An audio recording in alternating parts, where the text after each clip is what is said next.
afternoon, everyone.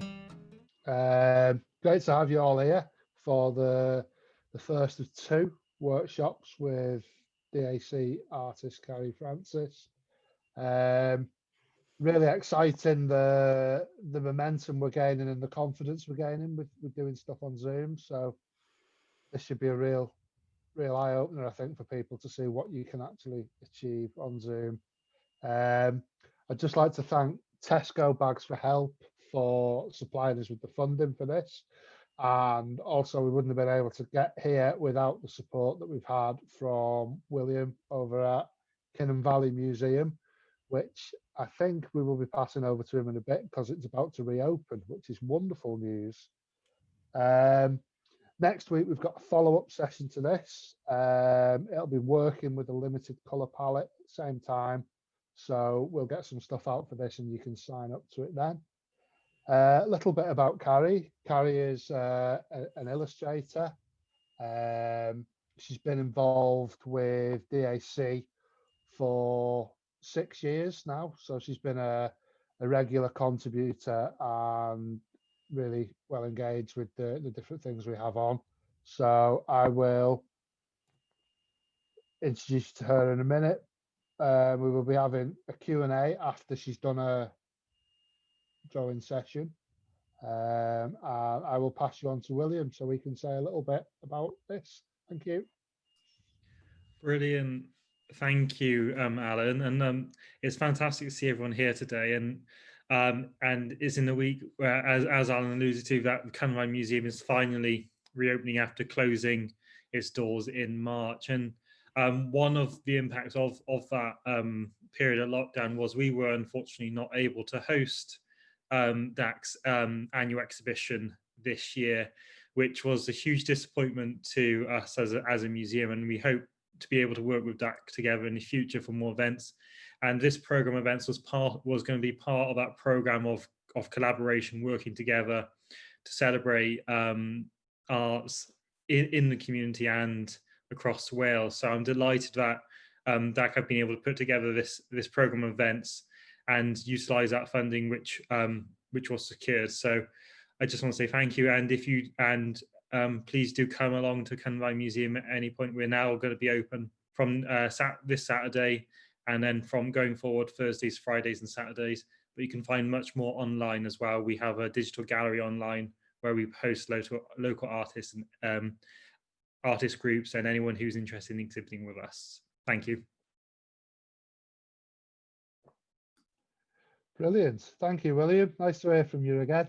So yeah, we shall have a 20-minute demonstration and then there will be a Q&A session after that, which we'll all be able to see our wonderful faces on. So without further ado, thank you. Over to you, Carrie. Thank you, Alan.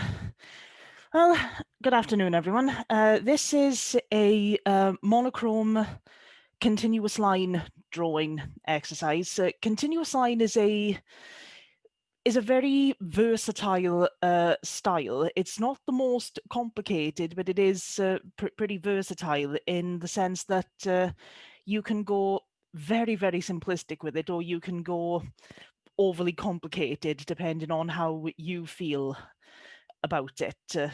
But the general gist of the style is once your pencil touches the paper, it can't leave until the drawing is finished, hence the name continuous line.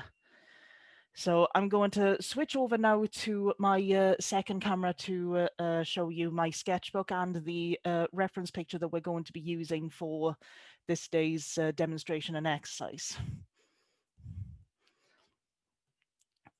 So we've got my sketchbook on the right hand side here, and then here is the image that we are going to be referencing. Now, I've chosen this one in particular for you all to have a try at because it has, there's quite a lot of different textures in here, as well as several lines that will allow you to be able to connect to different parts of the face, like the right-hand side of the face where there's quite a smooth cheek area. the lines in the drapery over the young man's head should allow you a nice, easy way to get into that part of the face. Now, first off, what I'm going to start off with is just a quick basis to allow me to get the face shape in. So that's one large circle and then half an oval underneath. That will allow you enough space to get the nose should come in somewhere around here, and that tends to be where I like to start, is on the nose. So that's where we're going to start. So we're gonna start up here, closer to the eyebrow, because that's a that's a nice place to start. So remember, once your pencil touches the paper, don't let it come off until it's finished. So we're gonna start up here. Now, I like to try. I'm a much more realism type of artist. Realism is my preferred style in this instance. So this style is a very sketchy style. That's the best way to put it. But because it can allow for some sketchiness, it will allow you to create a realism portrait, as well as an overly simplistic portrait. I don't know how many of you know the work of Picasso, but some of his later sketches were simple, straightforward lines, and from that's although they weren't a continuous line themselves, they are a good example of what can be achieved with the style. So just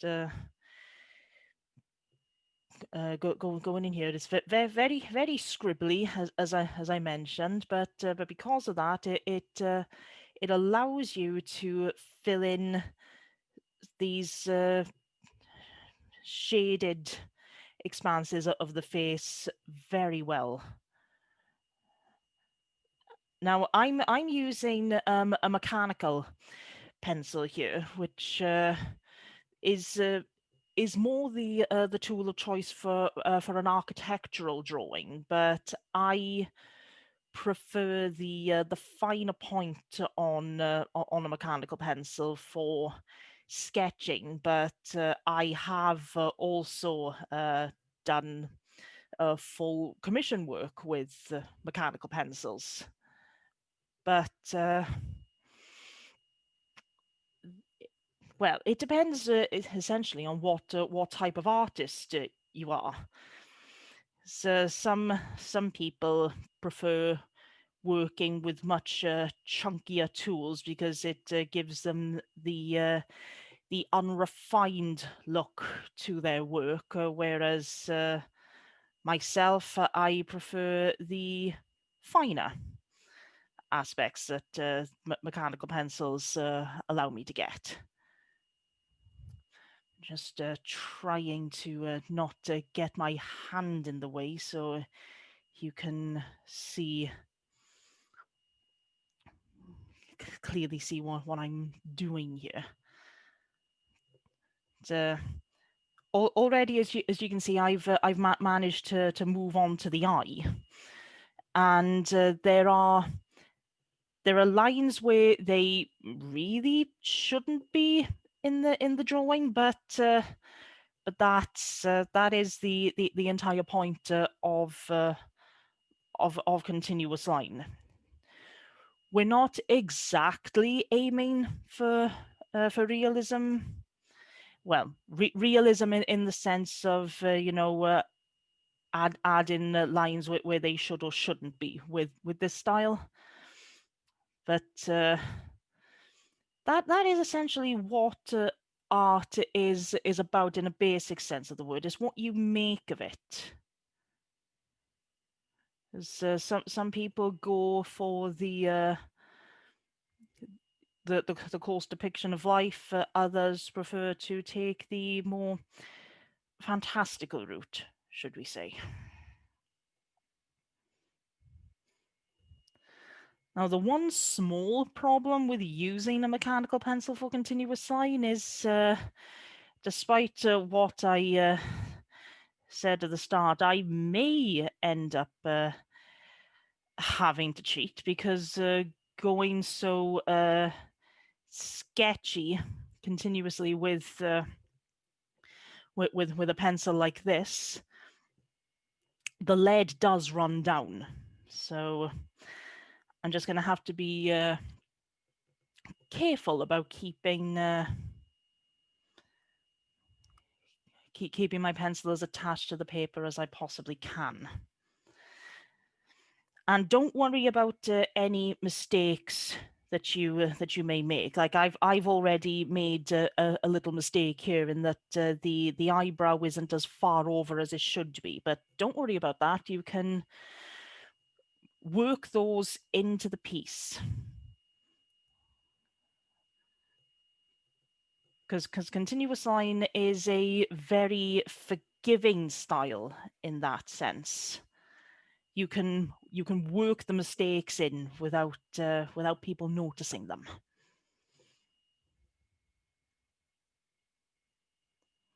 Don't be afraid to go back and forth between the areas, because with a style like this, the more lines you add, the better it looks sometimes.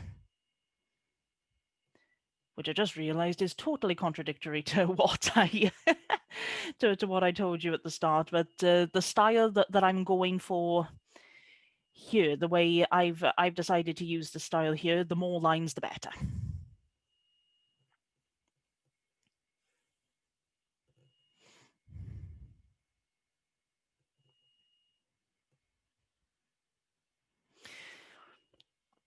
I would normally only use continuous line as a style for portraits of older and mature people, because this is a style that lends well to something like that, because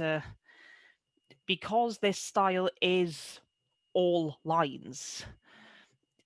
People who have more lines in their faces, such as laughter lines and crow's feet, that's the type of subject I find. That's the type of subject I find fares better with a style like continuous line.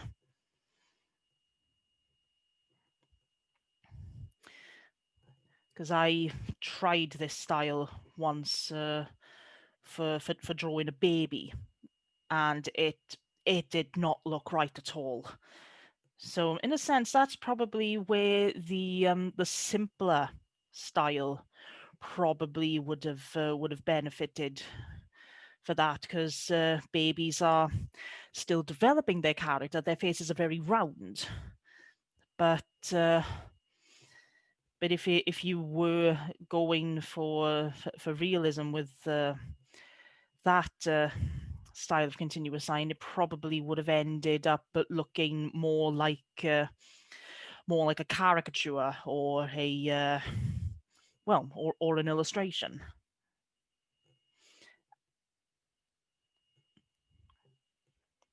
But it does depend what it depends what style you like, and if you're doing commissions like I do. It also depends on what the client likes.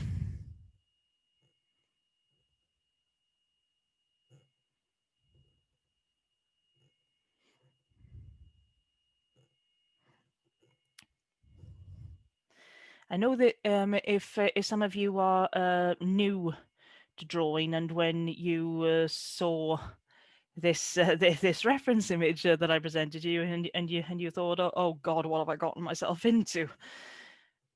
But don't be be daunted, because sometimes that's the point. You need to push yourself in order to get better. But if you are feeling daunted, just take it a little bit at a time.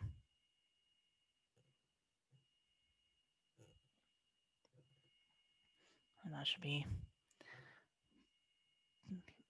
a little lower down there, which means that this needs to come over here a little bit. Remember, just line up the different parts of the face with the other parts that are visible. So it'll allow you to get yourself a decent perspective, even when you're doing a unrefined style like continuous line. Right, now can I get my lead out without taking it off the paper? No, so I'm afraid I will have to cheat. But just remember where I left off and continue on. Right, so what I'm going to do here now, because I would like to try and get the clear expanses on the forehead, I'm going to continue over with the hair.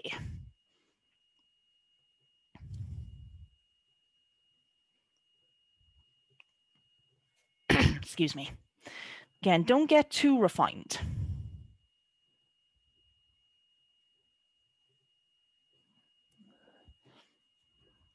And we're going to put in a bit more of it up here. But the first thing I'm going to do, I think, is I am going to try to get into the other eyebrow here. Because I personally like to get in the markers of the outline of the face before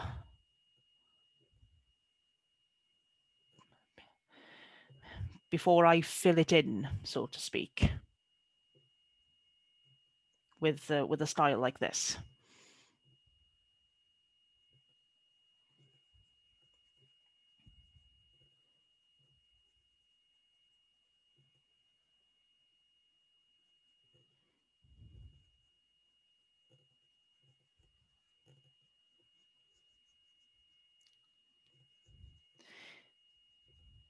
And if you're looking to do some light shading in these areas, it sounds extremely simple, but it's all based on the pressure of your implement.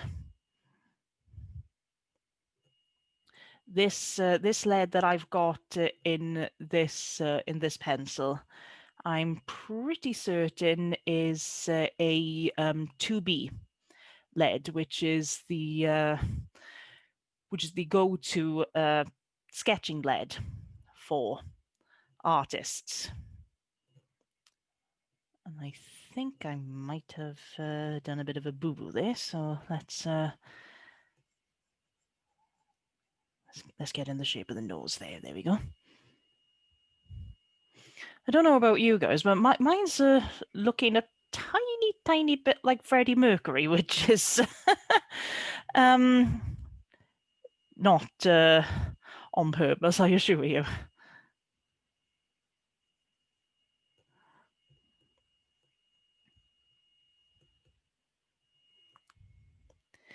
Now, because I'm not looking directly down on my piece, otherwise you'd be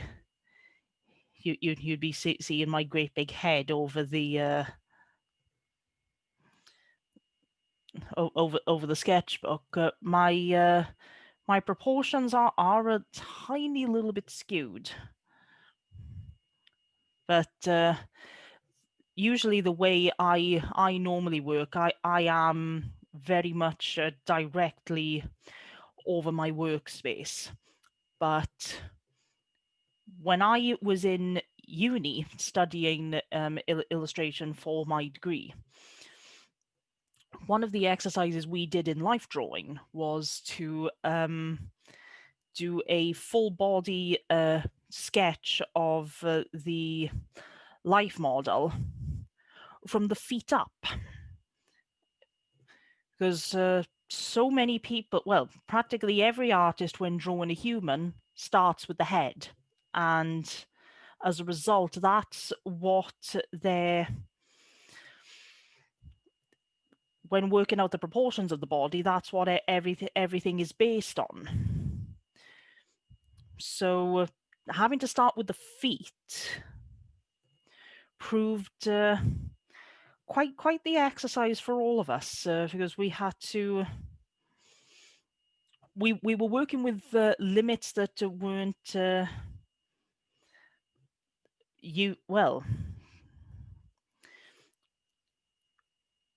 we were working on imposed limits, but because of that, we had to adapt, and as a result, we got better.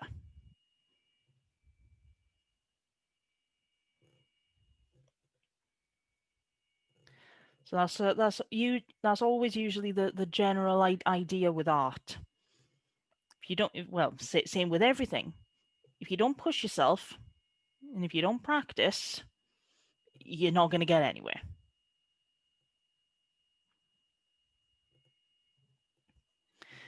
But sometimes it will entirely depend on what style you tend to go for as an artist. I've already mentioned him once this session, but Picasso.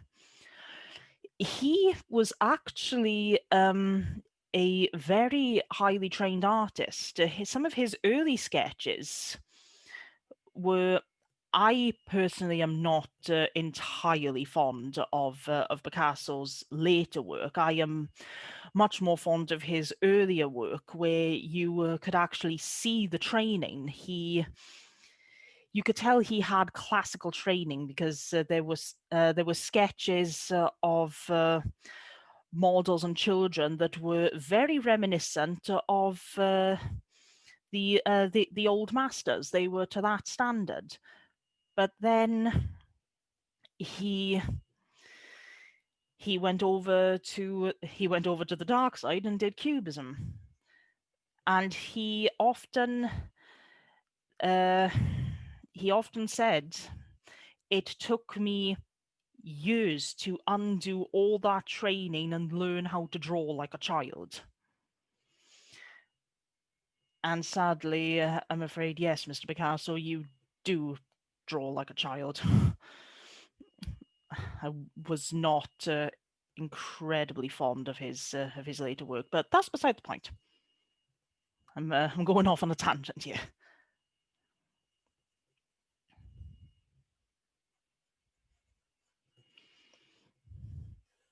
This is a style that you can also touch up later. Don't be afraid if you, although it may be considered as cheating in what we've already discussed. But if you find you've missed something out, you can go back and add it later. You know, who's to know if you don't talk, eh?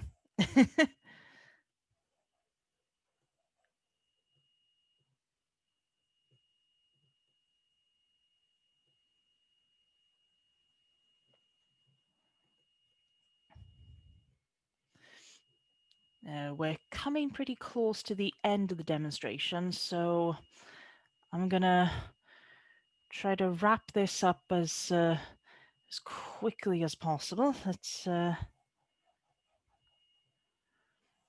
also another good little exercise to do when you're doing drawing is time yourself, because when you've got time restrictions to try and do a finished piece, you need to cut corners. If you can produce a nice piece in that limited amount of time, because you've worked found a way to work around the time constriction, then you're doing good. So,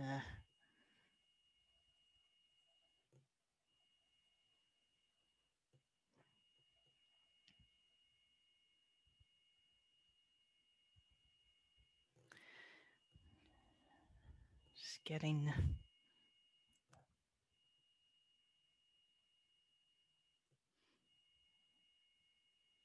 Again, doesn't matter how rough it gets now.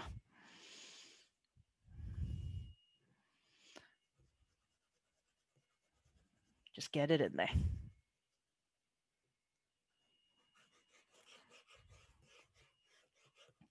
Obviously, I haven't been able to get the depth of shadows that I would have liked. Whoop, let's run out.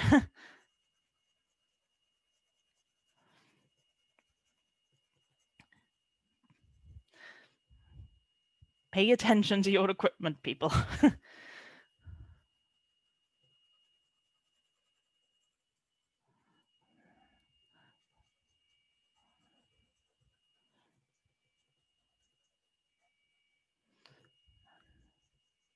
So let's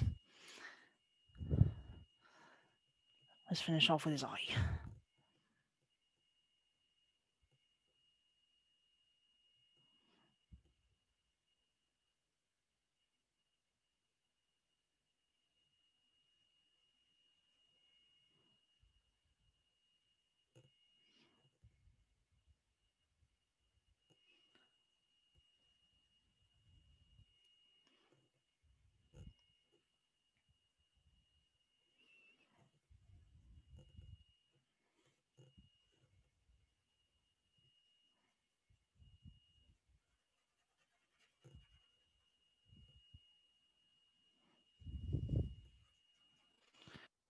And I'm going to leave it there, otherwise I am going to keep on with it.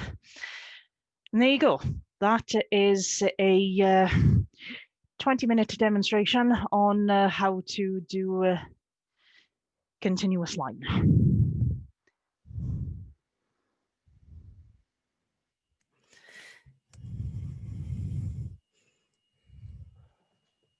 Wow, thank you, Carrie. That was amazing. So if we can have a little round of applause. I'm just bringing everybody in now. Okay. I just thought there's no one here at the minute. No, they hear me. Oh.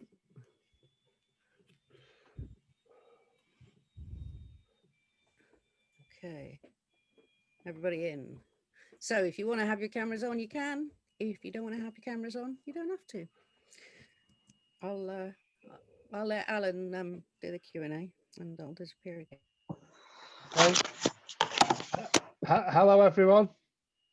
Nice to see you all. Hello. So if we can have a round of applause for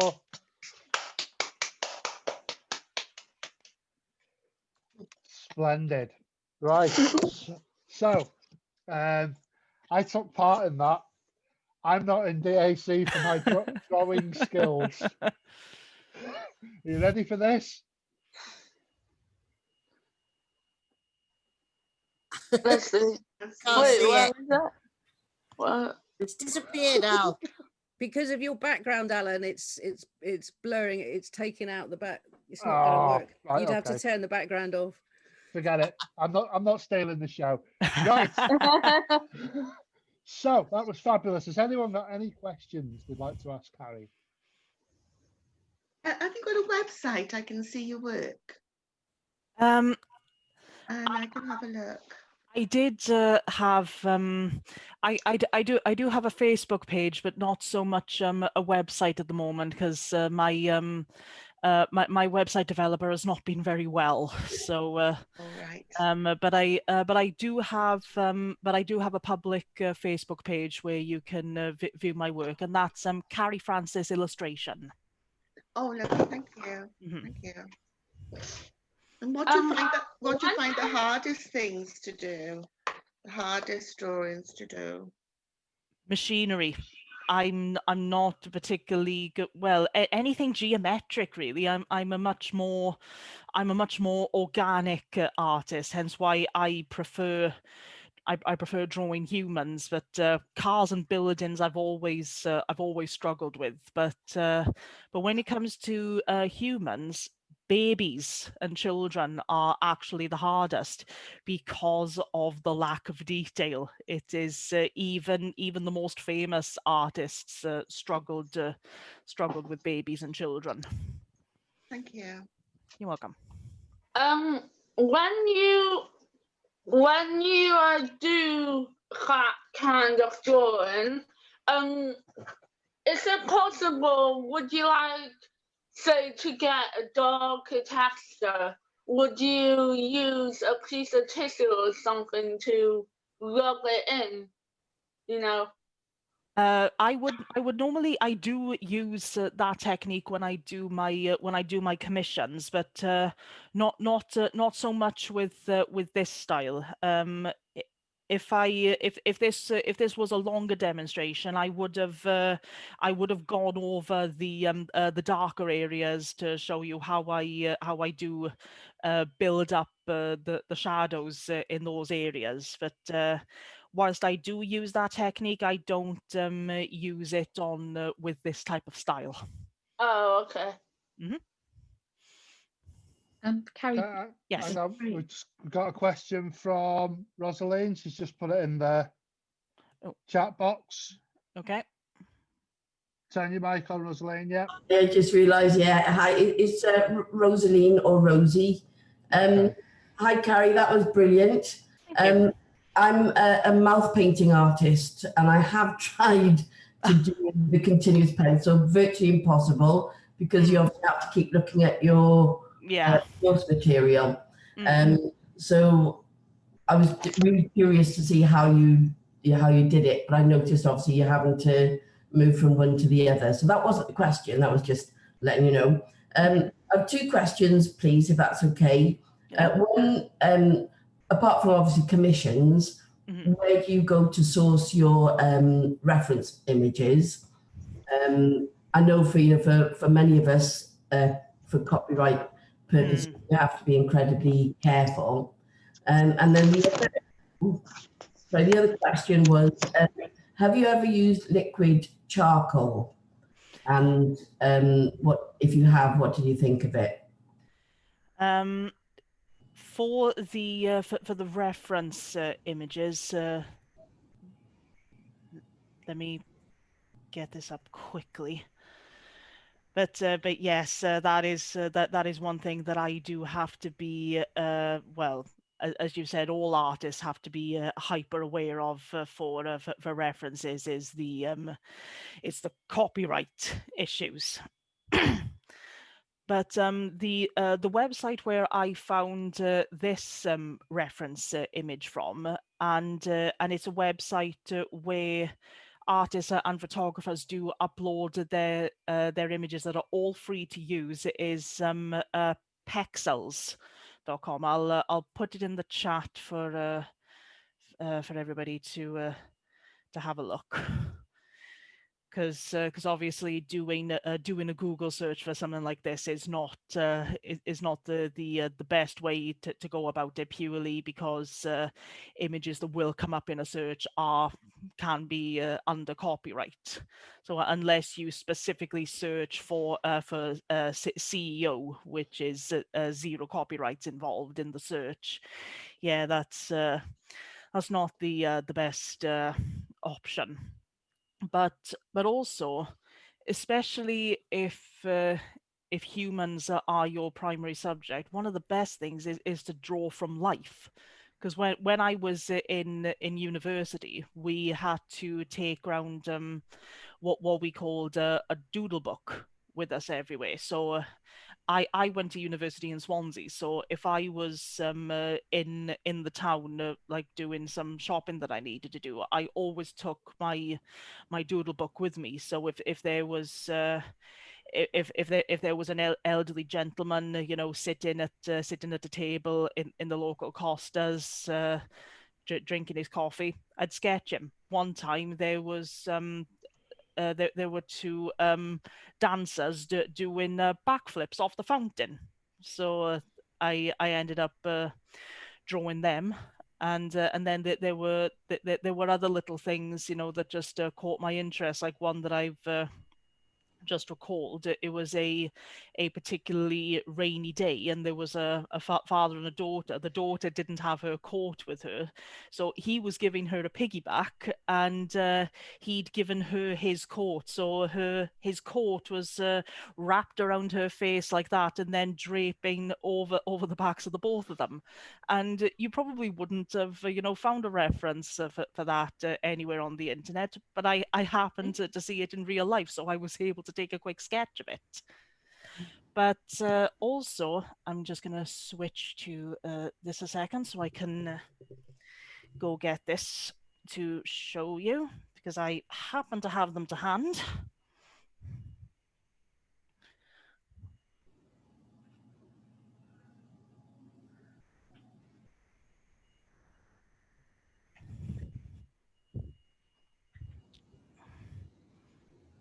There we go.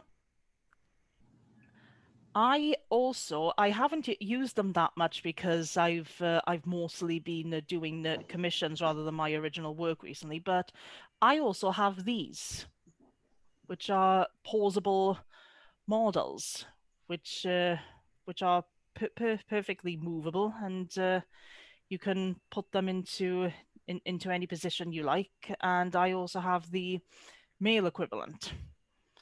So if I want to try something new that I can't find a reference for online, these are what I would go to. Because I've never really liked the wooden mannequins, purely because the proportions and the anatomy are so not true to life. It's difficult working them, you know, working a real body around that. But then liquid charcoal, I actually do have. I actually do own a tube, but I haven't had the chance to use it yet because again I've been stuck doing commissions throughout the majority of lockdown. So when you've got those restraints on you for the time being, it's not easy to explore your creativity no matter how much you want to. That is the one downside of doing commissions. Whilst it does bring in the money when you're doing it for a job, it doesn't give you a lot of free scope. Yeah. Okay, we've got a question from Caroline now, please. Mm-hmm. Hi, yes. Oh, wow, I've got so many. And as you're talking, I'm just thinking of loads more. Mm-hmm. Go ahead. Okay. All right. I suppose the original question I wanted to ask was, when you are doing a drawing, a very detailed drawing, do you always use the continuous line technique, or do you use that more as an exercise, or do you use that actually in your commissions as well? I have literally only done one continuous line commission. Oh, wow. And that was it was the style that I actually can't recall whether it was the style they requested, but they wanted it pretty quick, and I just said continuous line. That's the quickest I can offer you. And it was a drawing of 5 different people in the one drawing, and I think I managed to finish it in 2 hours because that's how quick continuous line can be. Cool. Wow, that's amazing. Thank you. I've been getting into this a little bit, and one of the reasons that I was really excited to join was I saw that you were using mechanical pencil, and I like to use mostly just a mechanical pencil, but then I've got a rubber as you know, like a little pen rubber as well. And I don't know, I've always felt a bit like, you know, what are the proper realist artists using? Are they using different equipment? But I do love mechanical pencils as well. I think they're really versatile. Yes, I actually do use mechanical pencils in my private commission work as well, especially when I want to get much finer detail. Actually, the commission I'm currently working on is done mostly with mechanical pencils, because I tend to. I've gotten so used to using them for my sketching work that I thought, what can I actually do with them? But so when I want to get some finer areas of shading in, especially if I'm working on a much younger person with again that there's not many laughter lines or crow's feet. I've had issues where I have been quite light-handed with my pencil work, and sometimes that's when mechanical pencils are a lot more beneficiary.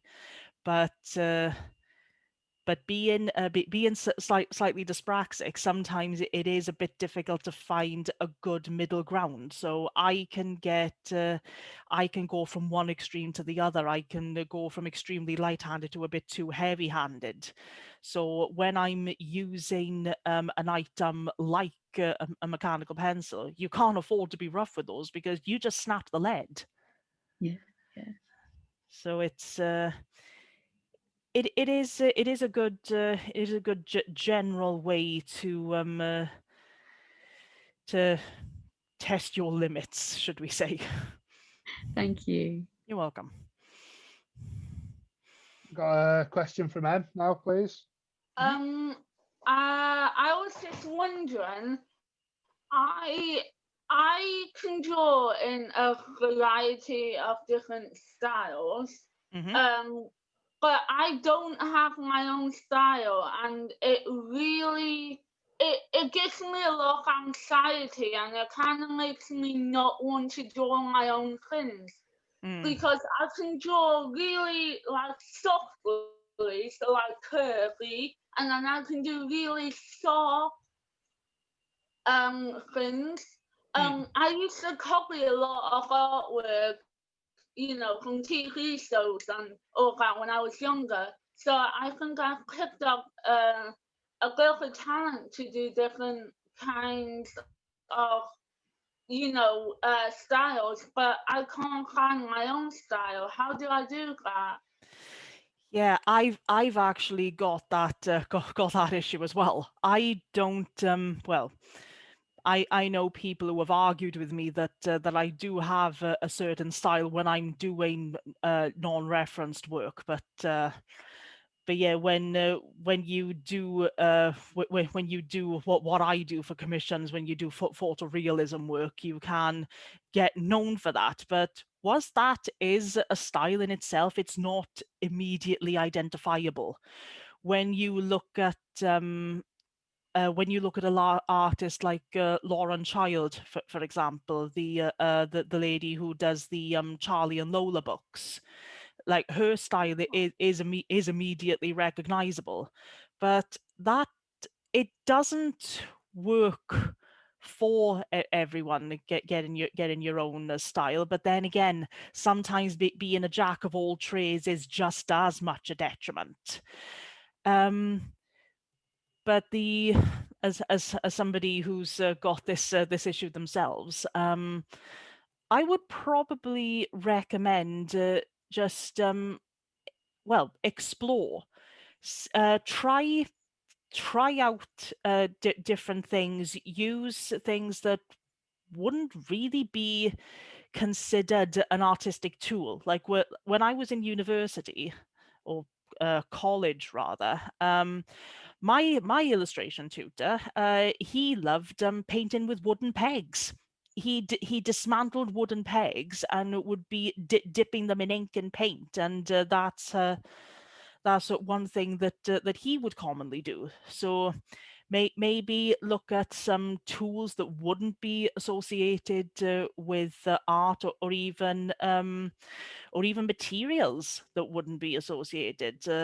again, in college, we had to build up a sketchbook before we went to before we started the course, and we were given a checklist of things that we could try out, and one of them was boot polish.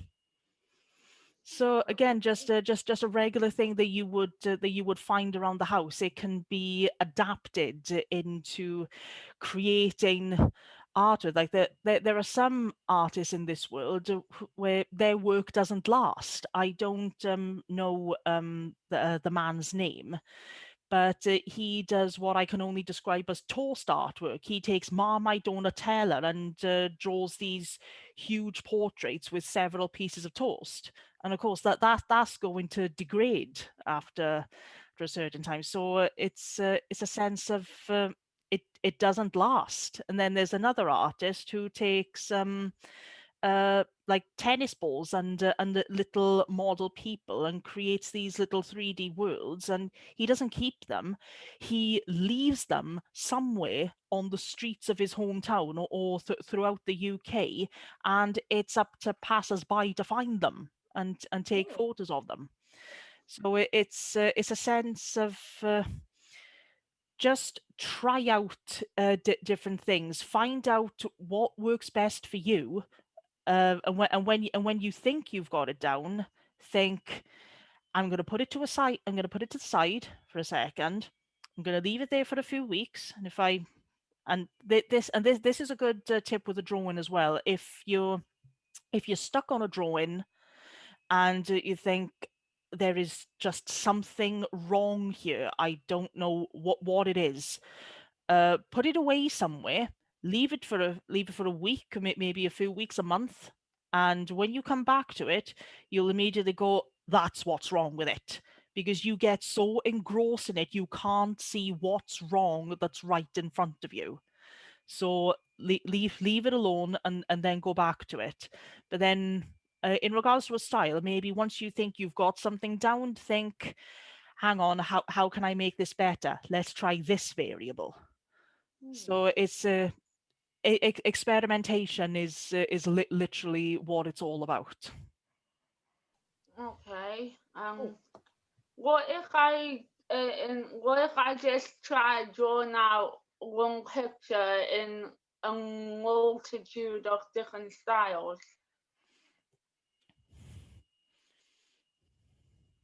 And then and then I'll be able to click which one I think looks good. Only what if I mix all the styles together? You could mix them all together, because that could essentially then be your USP, which is a unique selling point. Because sometimes especially when you've got got a fan base, you need something that's immediately recognizable to you, because that's what draws people in. Yeah. So something that I am personally quite guilty of. I don't I don't essentially have a USP myself. I am still essentially a jack of all trades when it comes to my styles, because I have to adapt for my commission work. But it is but that's something for when you don't have to rely on commissions, when you're producing your own work, and that's what is selling. It's your name and your style that's selling. That's when the USP is the most important. Okay. Thank you. You're welcome. Okay. So have we got any final questions for Carrie about today's session? Because I was going to say also, if we can have any final questions, then Carrie, just say a little bit about what you're doing in next week's session as well. Anyone? Oh, Caroline. Yes. Yeah, a friend of mine who's done illustration has been going on to me about this special mechanical pencil called a Kuru Toga, which apparently it sharpens the lead, or it turns the lead every time you take the lead off the paper. And so it always keeps the tip sharp.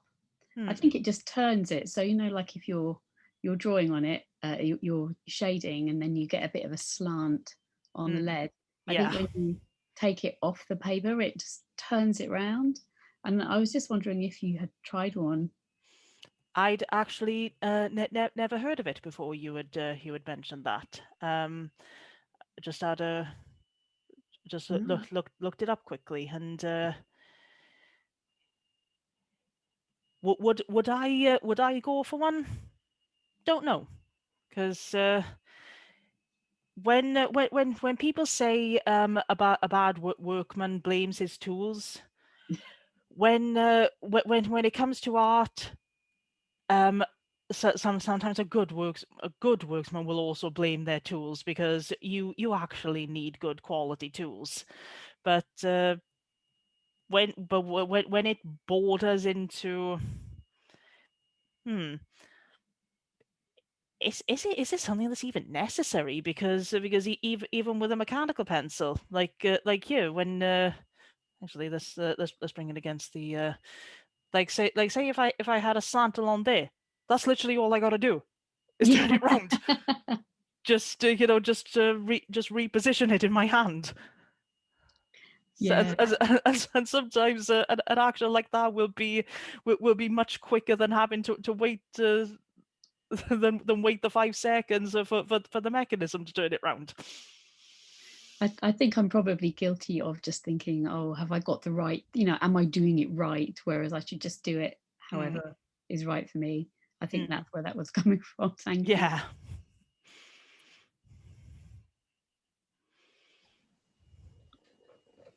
Okay, so if you could talk us through next week's session, because that's going to be in colour next week, isn't it?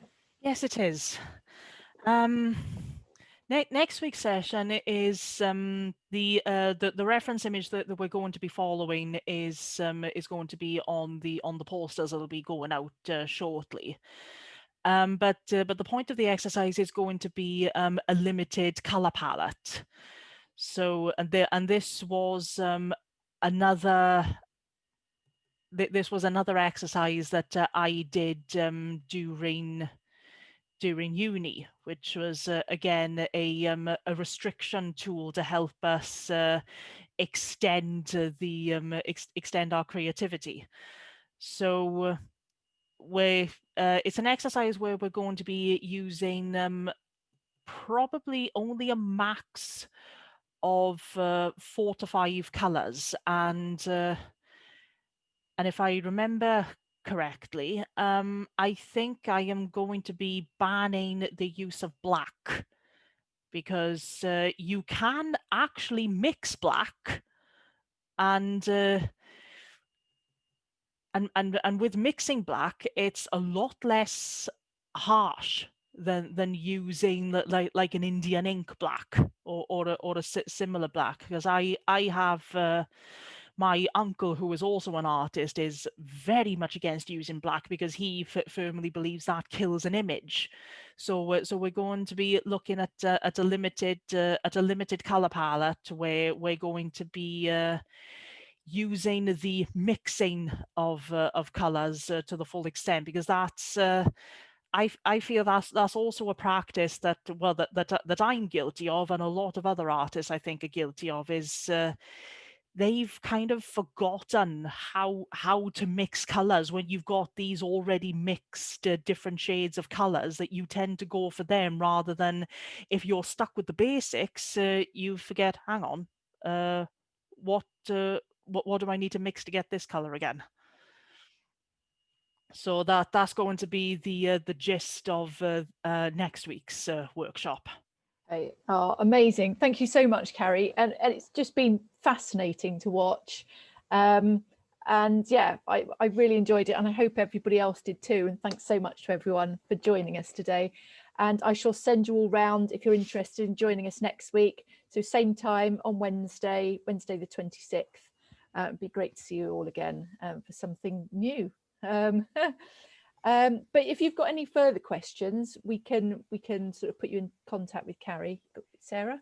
I just wanted to ask Carrie if she could put the name of the website where you get your references from. Yeah, I just did because I realized it was on it was on a private thing. Sorry, okay, pexels.com. Yeah. Thanks, son. But no, it was brilliant. So enjoyable. Thank you. Yeah, fab. Really good. Thanks a lot.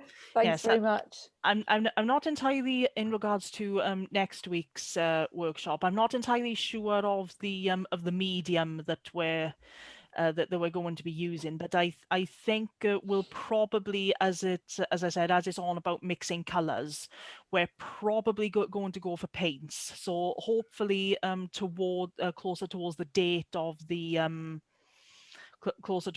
of the workshop, I'll be able to provide a list of the color palette that we'll be going to use. Okay, amazing. Right. Brilliant. Thank you. Really enjoyed it. Oh, great. Great Okay, thanks a lot. Okay. Thanks, Carrie. Thank you. Bye. Bye. Bye bye.